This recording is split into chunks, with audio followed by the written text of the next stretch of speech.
कृष्णा। हमारा जो शरीर है पंचभूत शरीर है। पंचभूत जो हमारा शरीर है वो प्रकृति द्वारा कंट्रोल किया जाता है। प्रकृति 3 गुणों से कंट्रोल होती है जो दुर्गा जी उसको ऑपरेट करती है। और इसके ऊपर जो अंतरिक्ष में है, जो आपके 9 प्लैनेट्स है, 7 जो पिंड के फॉर्म में 7 ग्रह, सूर्य चंद्र राहु और राहु केतु छाया ग्रह को मिला के जो 9 ग्रह है वो आप पर प्रभाव डालते हैं, आपके शरीर पर प्रभाव देते हैं।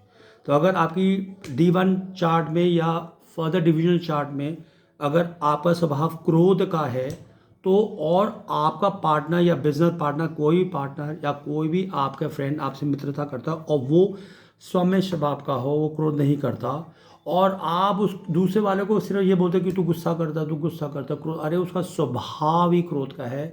तो रेदर देन उसको सही करने से उसके जो स्वभाव उसको एक्सेप्ट करो और उसके गुण को पहचानो और आगे बढ़ो। हरे कृष्णा।